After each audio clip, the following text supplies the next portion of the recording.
All right, so welcome to this presentation. It is called Navigating, let me look at it again. It's called Navigating the Search Process with the Various Underrepresented Identities, Where to Start When Looking for Community and Connections. I am your facilitator. My name is Noura Allen. I am the Assistant Director of Residence Life for Multicultural Affairs at Virginia Commonwealth University. I'll let my panelists introduce themselves, and we'll start with you, Kim. All right, hello everyone. My name is Kim Green. I'm the Assistant Director in our Office of Multicultural Student Affairs, or OMSA, as we call it at VCU. And it's just introductions, or should I say why higher education as well? Yeah, go for it. Go for okay, it. All right, okay. Why higher ed? Education, well, college was like tumultuous. Some of it was really good and some of it sucked.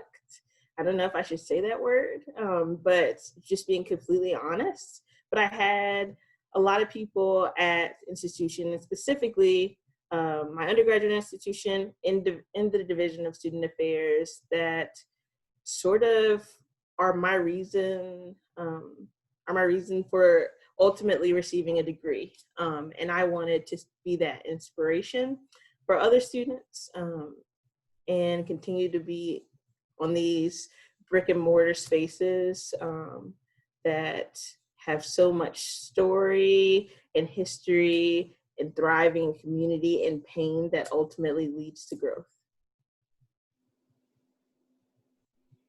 All right, so hey everybody, my name is Alexis Floyd.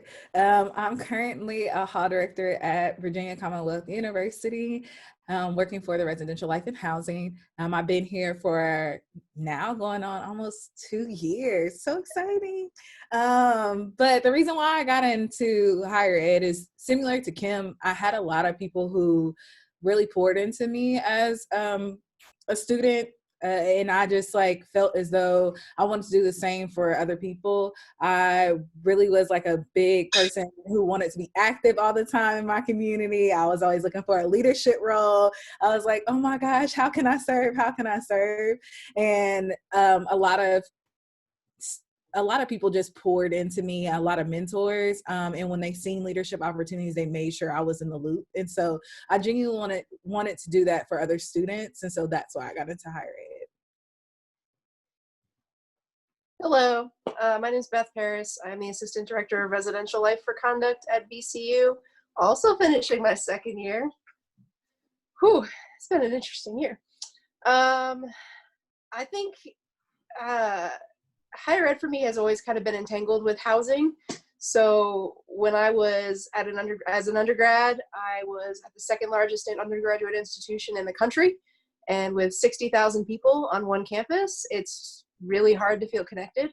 So a friend from completely different schools, like, you should probably look into being an RA, not only because it gives you free housing, but because you'll feel like you're more connected, and that school is crazy big. So that kind of community and that smaller knit family on campus is what kept me at my institution. It's what kept me in grad school. And then I ended grad school and I was like, well, why would I leave this now? I think I'm just going to stick around a little bit longer and see what I have to gain and learn from this as a professional. So it's worked for 7 years now. So we'll see how much longer. Hey everybody, my name is Chris Bridgers. I am also a hall director or resident director here at Radford University, which isn't far from VCU. But this is I'm almost at a year being a hall director here. I started last August, and so I'm excited to be at that place, to be able to say I've been there for a year. I started in chose to start in higher ed, mainly based off a conversation with my RD while I was in RA doing undergrad, and some good mentors and people who have been in my life for a while, and just conversations that I've seen take the same path. And it was really a sense of, okay, you're coming up on grad school. What are your plans?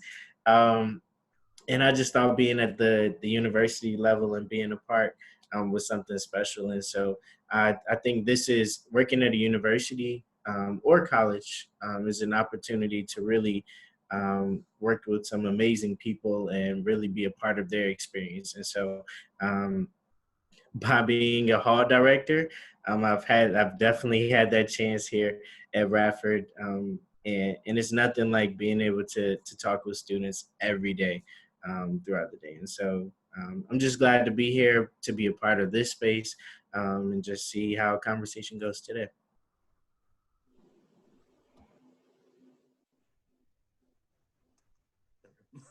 Hi, everyone. My name is Justin Shreve. Of course, Zoom is stealing my anonymity and the thumb there. But I'm Assistant Director for Residence Education at Old Dominion University. I'm finishing up my first year, June 10th. So also excited to be able to say that in just a month. Not quite sure what I've learned so far, except for just a whirlwind of everything.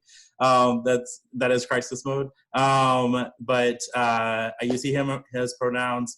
And why higher ed for me is one, I agree with everyone else. I was a first-gen student and knew nothing about college, and so I had a lot of people pour into me.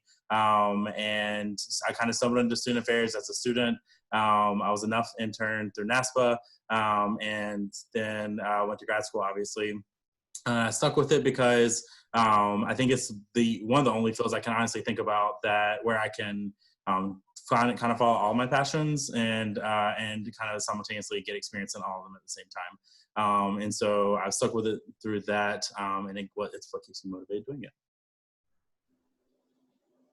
Awesome. Thank you all. So we're going to jump right in. So our first question is like a two-parter, maybe even a three-parter. So I can repeat it as we go along.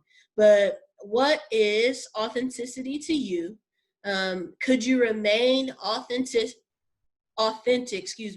in your job search? If so, how did you do that? So I think for me, authenticity is showing up as your complete self, your full and complete self. And I mean, the self you are when you're most comfortable, probably like, however you spend your time outside of the institution, probably when school isn't in, and so we don't have to work, or like if you're a student, you don't have to go to school, that level of comfort. Like I'm not putting on real clothes today comfort. That's what authenticity is for me. And so that was really important for me in my job search, because I think doing diversity work is very personal. And so what that looked like was something that Justin actually demonstrated in his introduction, introducing my pronouns, which are she and they.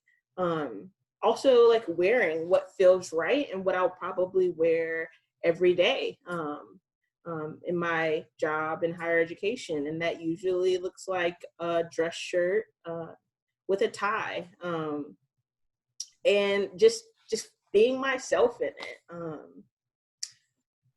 I think it also showed up for me in my job search in communication and how I communicated.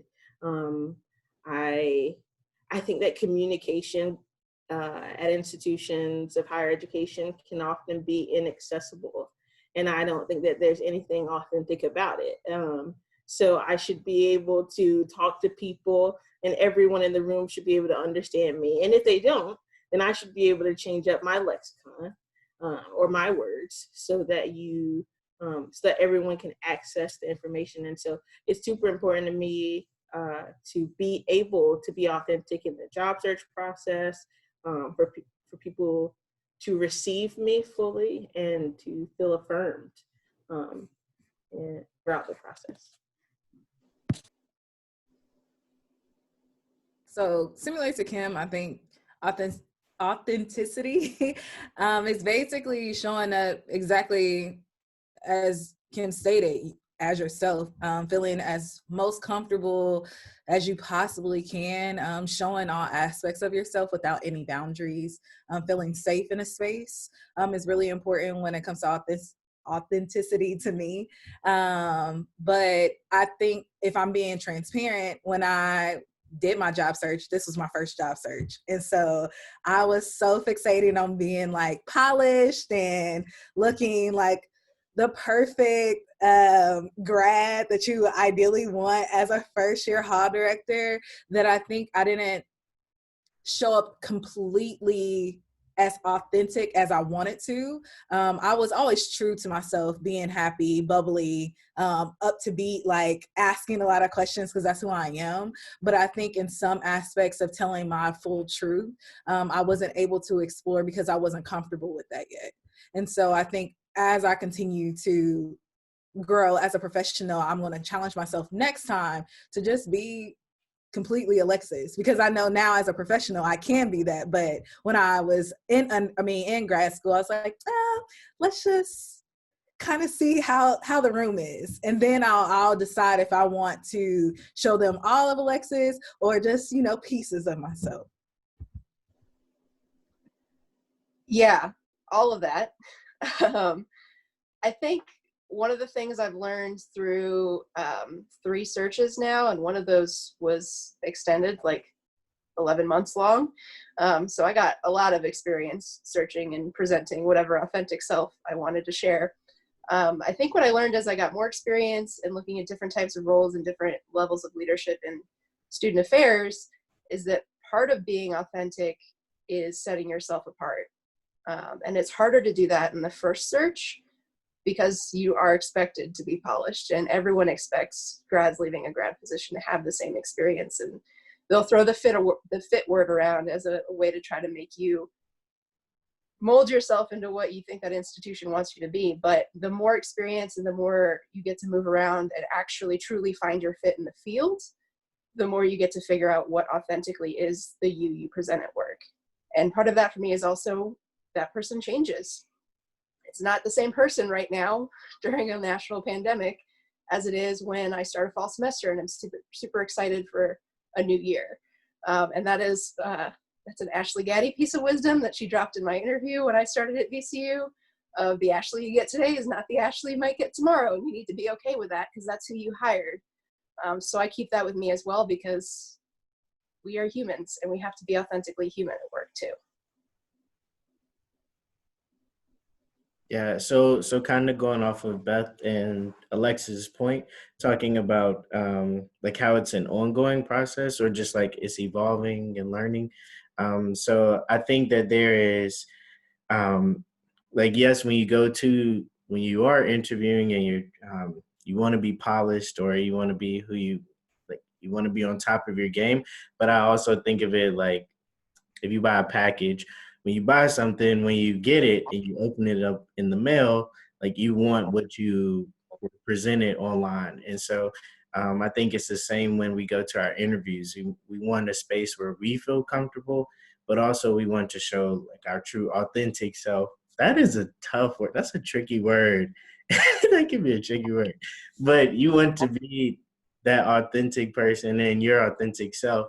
Not only for yourself, but also for the people who are interviewing you, because you don't want it to be something where you do some front when you do get the job, and then you start, and then this isn't who you or who they hired, or this is not who you put forth when you were interviewing. And so I think it's something special to be authentic to yourself, but also to the people who you're working with through this process too.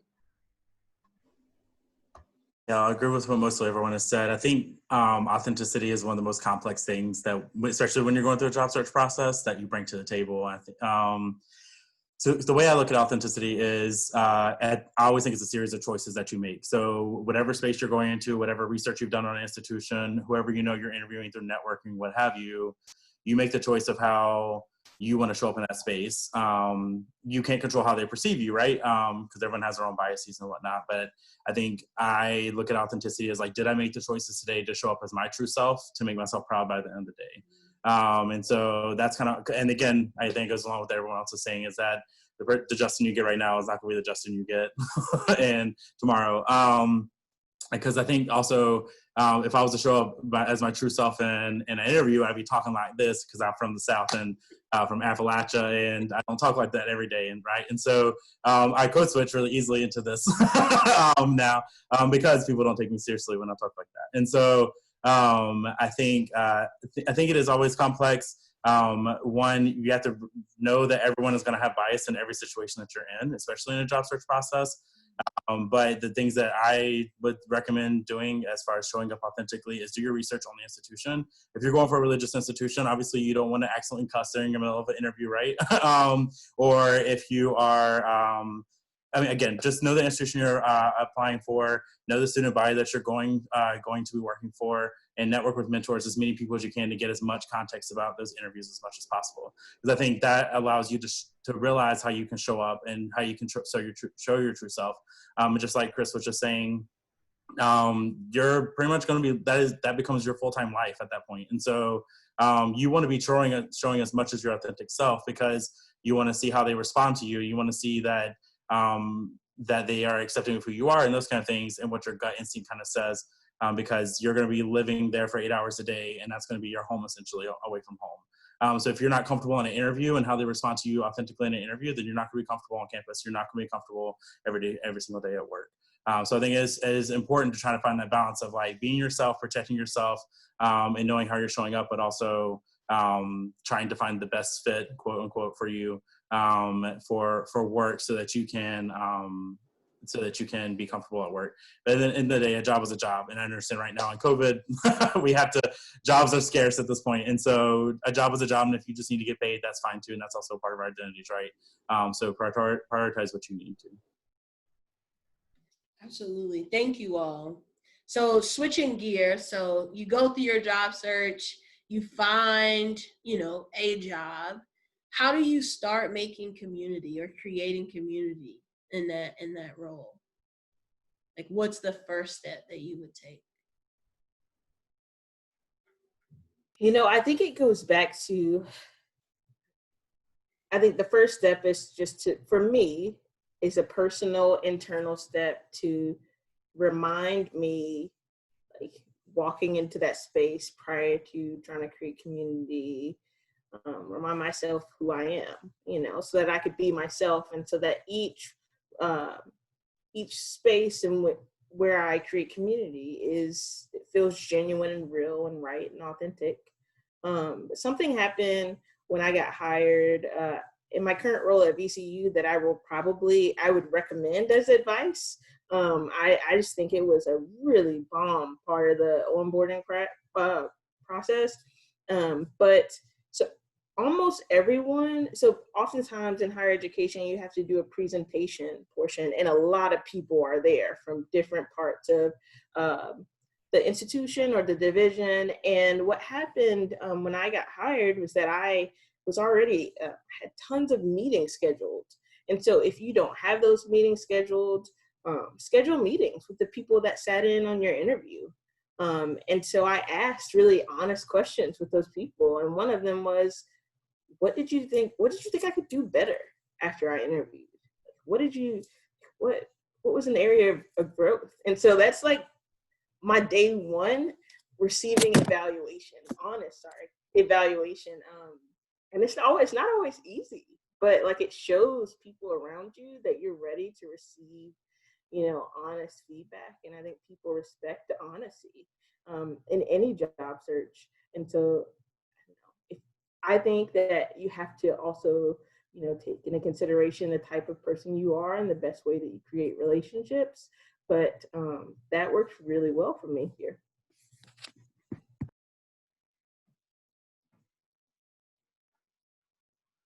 Sorry, technical difficulties. But this is like one of my favorite questions because I love community and I love connecting with people. Like I'm an ENFJ, so like that's ENFP, I'm sorry. So like that's my thing. So one of the things that I did when I first got to VCU is I came in with an open heart and open mind. I continuously reminded myself that like VCU is not like Ball State where I came from, or like the other institution, University of Indianapolis. It's a completely different school with completely different people.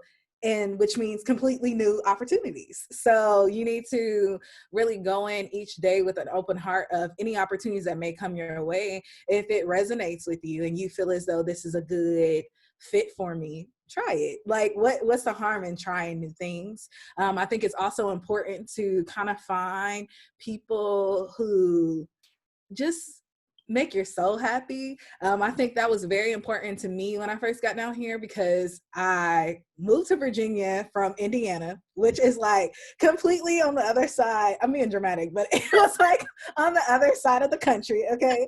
I had no family out here, and I was just like, oh my goodness, where are my people?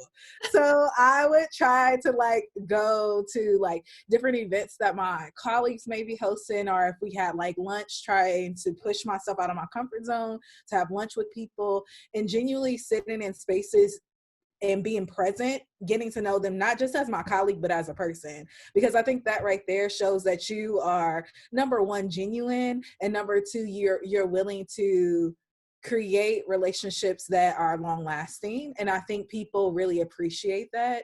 And that's just one thing that worked for me. So hopefully I can take that and it works for you too.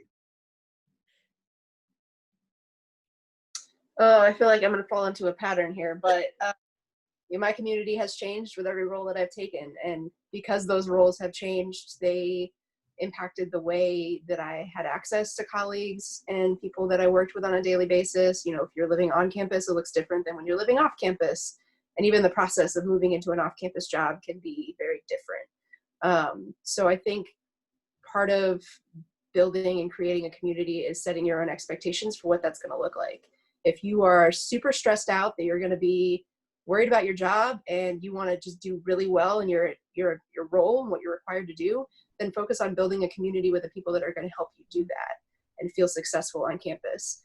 I think there's a lot of pressure for new professionals to like move to a new city, get connected to everyone and everything, find 3 places off campus that are going to get you out of work. And no, that's not reasonable for everybody. And I am definitely the opposite of an would you say ENF? I'm an INTJ, so like I need space sometimes. And for me, that meant going to my on-campus apartment and making that my space. And my community was with my colleagues and building a really strong team for my first year. And then my second year became, okay, I'm going to be here a while.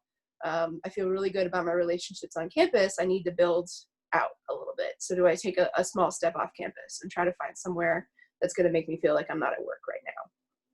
And that's changed constantly since then as well. So set your own expectations, make sure they're reasonable, and remember that you still have to take care of yourself at the end of the day.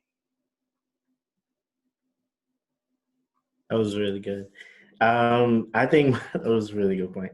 I think mine was, I think it was twofold. So I think finding community on campus, but also off campus. So kind of Kim's point, going off of when I did my interview, just when I got here, trying to connect with people. People were reaching out, but it was also nice to reach out to people who I remembered from my interview and who I wanted to maintain relationships with. And also I think being an RD, the community is kind of like there. So it's kind of hard to escape that. So that became a part of my community.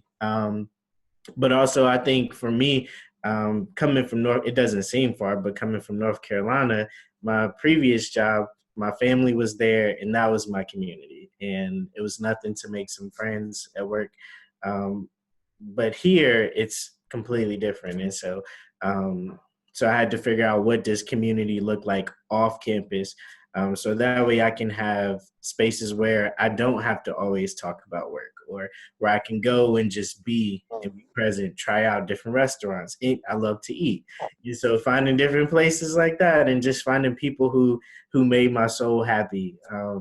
And so really just finding those places.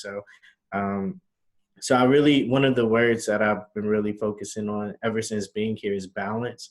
It's so easy, especially when housing is your job, for community to be so present in your life. And that takes a lot of time and a lot of energy. And so you have to find that balance. And so the off-campus community has somewhat been that balance for me. So it's been interesting. It's an ongoing process, learning. Yeah, I agree with what everyone mostly said. I think the other side, or the other thing I would add, is just show up and try to bring as much of yourself as you can. And tying back to Beth's point about make sure you're also taking care of yourself and doing that. Also, ENFP, Alexis earlier when you said Jay, I was like traitor.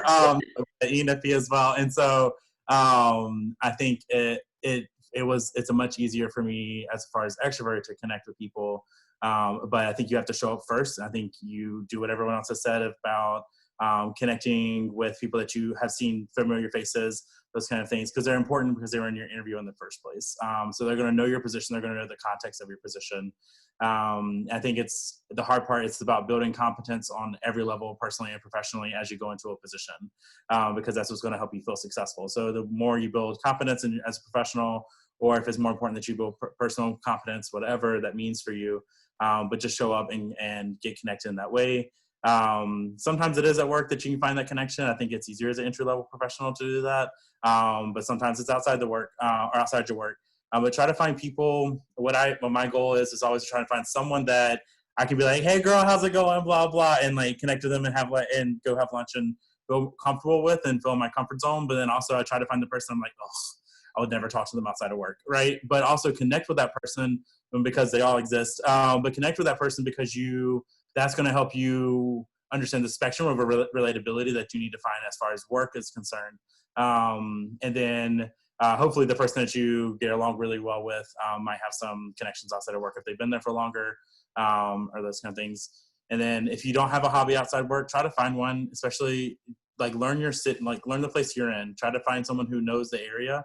I'm like Chris, I'm a big foodie, so food is always my first thing I go to. Like, oh, have you tried this new place? And those kind of things. And so just kind of start small and don't feel like you have to instantly have a community when you go somewhere. I think part of the beauty of starting a new position and transition is that you get to learn who you are through the process a little bit more than you did before.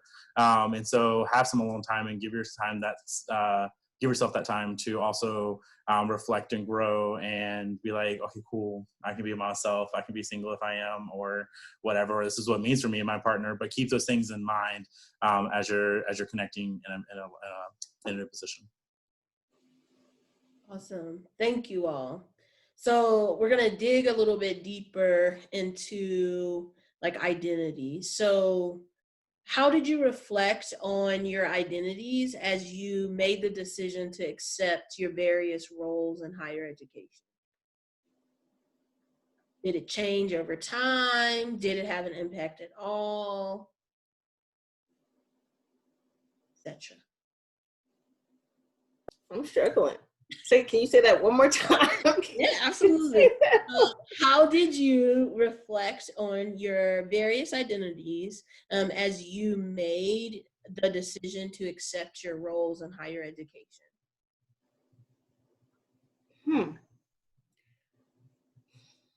I think, with anything, I think my roles in various communities, both in higher education and outside of higher education, I think just naming my identities has been like my first step in the reflection process, because over time that changes, and that has changed for me. It also changes depending on location.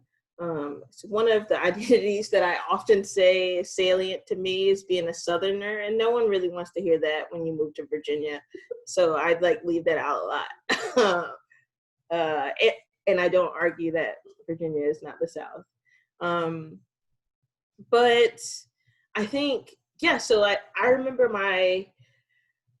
in one of my first positions and this current position, first meeting that I had with my colleagues, you're usually allowed to say something if you want. And so I think in my reflection process, I sort of made decisions that I would reiterate my salient identities, or if I didn't feel comfortable saying them during my interview, or if I just didn't say them during my interview, all of them, then I just wanted like, hey, this is what it is, y'all. My name is Kim Green. I identify as a Black queer person. I love Jesus. And I might not say that because that might not be the most inclusive way to say that. And then I think the reflection piece, the communal reflection piece can happen after that, you know, where people sit with, oh, that just happened. Do we need to talk about this? Do we need to engage about these identities? You know, is there anything that came up that's new for us? So I hope that that answered your question. In your own way, Kim, you answered it. So I think when I first started looking for higher ed positions, like I stated earlier, I only been a professional for 2 years. So when I was looking for grad schools, I think that because I still was working in higher ed, I was assistant hall director. I think I was more focused on my identity as a person who has a learning disability more so than my other identities. And so I wanted to ensure that the school that I chose was accommodating that I would feel successful as a grad student. And that's the only thing I thought about. Like that was my main focus. And so I think that when I began to transition more so in looking for a job, I just was like, okay, well, I don't have to think as much so about my learning disability, but like I am an African-American woman who is very passionate about living in a city, but I need to make sure the city is safe. So what does that look like for me? And I think that like even transitioning more so like as I continue my career, like that's always going to be something that I think about because I want to make sure that at work I feel supported and I feel heard and I feel safe. But also like after I leave work, will I feel the same? Because I definitely can see me staying like in urban community. And so I just want to make sure that I feel supported in all aspects of life. I think similar to something Kim said, the identities that became salient to me over time have changed. So very similar to what other folks have said about the first search, you know, I think standards are in a different place than when you are already in a professional role trying to make the next move. And I was thinking more about, you know, the relationships I could have with the people that I work with, and that kind of, do I see someone who feels like they have the same expectations as me? It wasn't as much about identity. I do have the luxury of having worked for a lot of diverse supervision.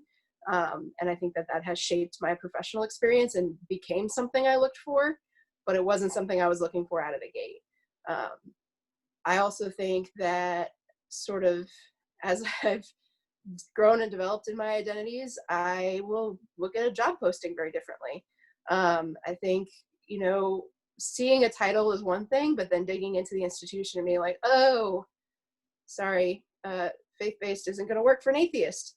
It's just not. So that job sounds amazing, but I'm not going to fit there. So I need to move on to the next. Or I'm on campus. Do I feel like this institution knows what they're doing with queer students? Because if they don't know what they're doing with queer students, they're not going to know what to do with queer professionals. And that's easier. That's a little, I think, easier to grasp walking into an interview because that should be clearly accessible. And if it's not, that tells you something too.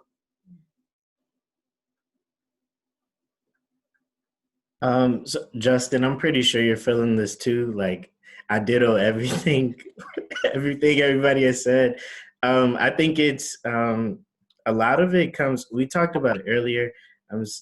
Somewhat the fit, and I think a lot of it comes from even when I was doing searches, I would take time to do a little research on the people who were in the department, or when I would come to interviews, just being mindful of the conversations that were taking place. So actually listening to what people were saying. And so thinking about what my identities were and how that relates to being in that area, or what would it look like to actually be on this staff. And so I did a lot of that processing and reflecting, especially while choosing to be a part of Radford's team. And so a lot of that and that's an ongoing it continues. So, yes, while doing the search, but even now that I'm a part of the staff, I'm really thinking about what that looks like. And not just our staff part, but also our students, in relation to students too, and keeping that in mind as well. So yes, support for myself, what can that look like, but also who can I support, and what can that look like? So, so I think it's kind of both ends of the spectrum.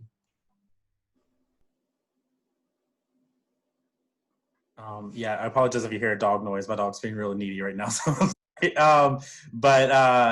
So for me, I think, so before I went to grad school, I actually worked as a professional, as a hall director at a small private religious affiliated institution.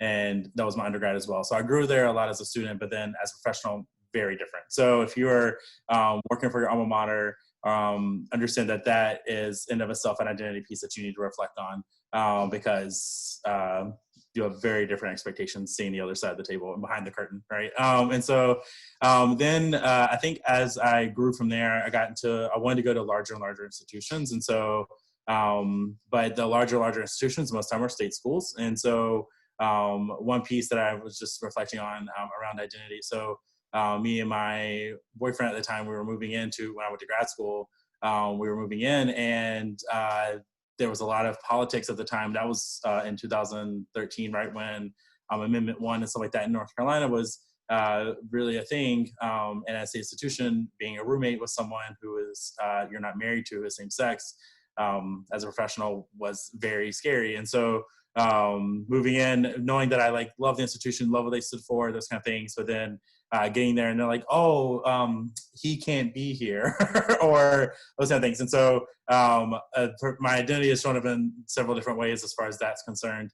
But I think to generalize it, because a lot of people, everyone has pretty much said what I wanted to say. So Chris is right, and I did that.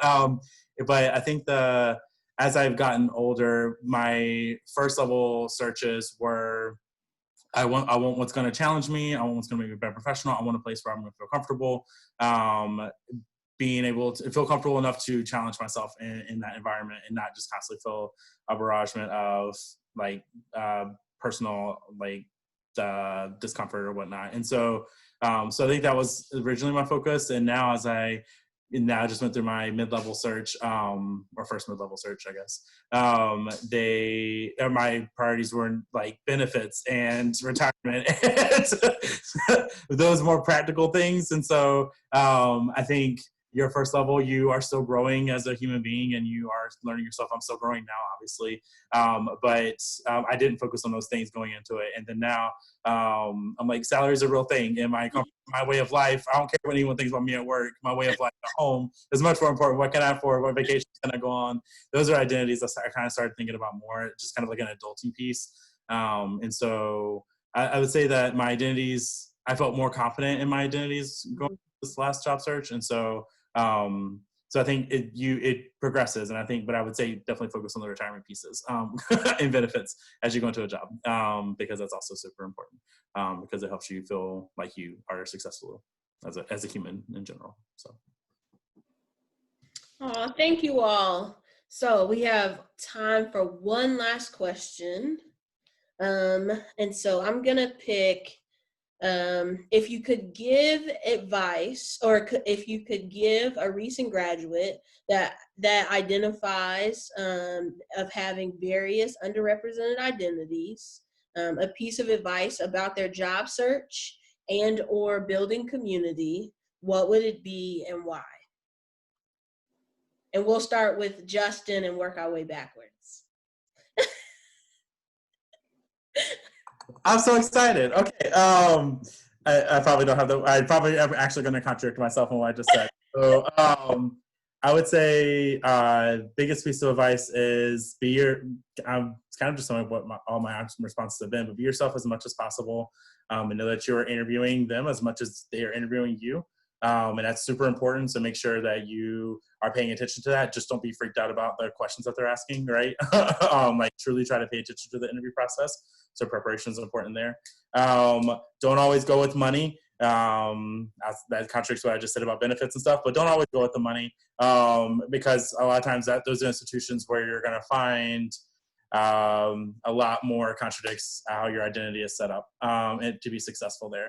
So I would say go with your gut and the evidence of like value concretion or mission induction that you see while you're there. So if you're going for an institution of like, wow, they are minority serving and like my current institution, that's why I chose them, but they're minority serving and they like truly like, they support all these pieces on paper and on the website, and I'm seeing these things kind of represented. But when you get on campus, trust your gut instinct about what they say, how they show up, how they are true to those values, and how is the university driving that mission. So, and ask questions like that. And then once you get there, find reasons to be proud of the decision you made. No place is perfect. Grass is not always greener in every scenario that you think it's going to be, but you made the decision. So now you're here, and you always give 1 year commitment unless it's super toxic. But find reasons to be proud why you made the decision you did. I think is instead of just kind of not transitioning well or those kind of things. Awesome. Chris. Thanks. I was trying to remember the process. I was trying to do that. So I think 2 pieces. One was I think to be honest with yourself. And so like really seeing what that wants. So I'm going through my searches, being honest with yourself, but also your mentors and those who are supporting you through your search. And so it sounds nice to say that I want to move all the way across the world, but if that's not genuinely how you feel on the inside and that's not what you really want, then you should say that. And so but I think it's also important to have people in your circle that will challenge those thoughts and who will also help you with being honest with yourself. So be honest with yourself and also put yourself out there. So I think moving to different areas or searching for different positions is going to be a risk. But, you got to shoot your shot. They say this is probably not the most appropriate thing right there, but, like just see what happens. And it's important to just put your hat out there and see what comes on the table for you. And especially you mentioned talking about community. Everybody is just looking for good people to spend time with and to make their soul happy. And so you just never know the connection you may find with someone. So just always put yourself out there. And last thing is something I'm working on every day. Be consistent. And that's something Justin talked about, showing up. But I think that's kind of, if you put the 2 of those together, just being consistent, whether it's following up or just showing up every day. Those things matter. So that's the advice for whoever watches this, but also for myself too. So I got. I think I've got 2 pieces of advice that have helped me so far. First is to be, first of all, okay with saying no, but also careful how you do it. I am not saying this as the wagging your finger small field person, because we get enough of that in our professional lives, but I am saying this as the you never really know what opportunities you will need again, because I turned down a job as a hall director and then showed up at their doorstep 3 years later and took a different job with the same team. And it was perfect fit for me at the time, and I needed it. So, of course, they had to, remind me every single day I worked there that, oh, we got you back. But it was a great fit both times, but it was an even better fit the second time. So it worked out really well that I managed to keep that relationship strong. The second piece, as you're participating in the search, is to be really mindful of the environment and the way you feel as a candidate, but also the way people are interacting outside of the formal interview. And I know that's kind of a hard time to do that right now since everyone's interviewing on a computer screen, but use those opportunities you have. If you have an opportunity to talk with a host in between sessions, ask really intentional questions about the things you would think you'd want to see during an on-campus experience. Like, how do you all interact in the office? Like, do you talk to each other in the hallways? Is everyone just siloed in their own office space all day? How do you connect with each other outside of work? How do you feel supported by the people you work with? like asking those really intentional questions that you would get a feel for if you were in an on-campus experience. And if you do have the opportunity to go to an on-campus experience, try not to just immediately shut down after an interview ends, but pay attention to the interactions around you.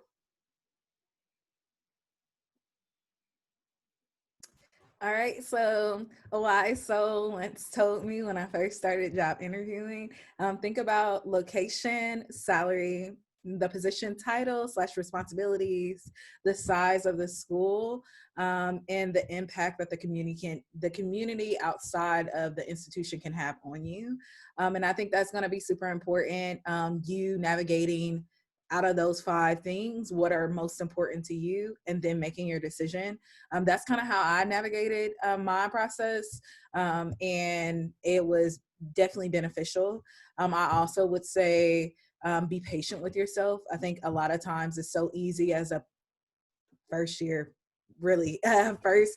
professional to have the imposter syndrome, that you are like comparing yourself to everybody around you, and you have to realize the only competition should be yourself. So every day you wake up, you should look in the mirror and be like, how can I be better than I was yesterday? And what impact can I create that's long lasting to our students, that is beneficial to them? Is what I try to challenge myself to do every day.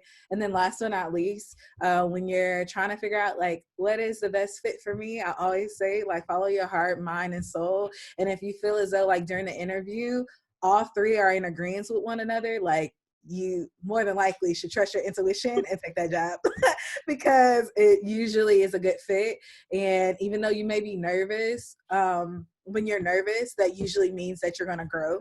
And so definitely just take the leap and accept the job. I am so thankful that I went last this time. God, I got like so much insight and time to process. And I'm glad I had that time, because I probably would have I wouldn't have been able to give this answer. And so this answer I'm giving is pretty bomb, because 2 days ago, a graduate student, a recent grad, reached out to me on Instagram that I met when I moved to Richmond. And I, was sort of talking about my job, and I gave advice. So this was the advice, and I'll share it. So I say, this is for real Instagram. I don't know if you can see that, okay? But so ultimately, my advice is this is how I write in Instagram DMs, y'all. 1, make an account on LinkedIn if you don't already have one. 2, look at all the people who are doing things that you would want to do, because it's good to know that people have different routes to positions. Both Noura and I do similar multicultural work in different offices, and our routes are completely different maps. 3, apply for all the jobs that you could absolutely do and meet the requirements for, okay? I'm telling you, because if you don't meet the requirements, there are some systems that you won't be seen at all. So make sure you meet the requirements for that. As I know you couldn't tell me anything. You couldn't tell me I wasn't going to be a chief diversity officer after I got my master's degree, and that is just not how it works, okay? And 4, because of everything that's going on in the world right now, apply frequently and regularly. 5, always keep an updated resume. We're in a virtual world now, really and truly. So, my mentor told me I should be able to send someone my resume like via phone, just like I turn the TV on with a remote. It should just be that simple. So make sure you always have a copy of an updated resume. And 6, use your undergraduate and graduate alumni networking services. A lot of those are virtual now, and use your community. And so that's legitimately advice that I gave to someone who reached out to me. So that is what I tell, and what I did tell a recent graduate if asked for advice about their job search. Awesome. So that concludes our session. Our session. I want to thank you all. Clap it up for yourselves because no one's here but us. I'll clap it up for everybody. But thank you all for watching. You can reach out. So the names are on the square so you can find them. We are all in CHO. So you can reach out to us via that as well.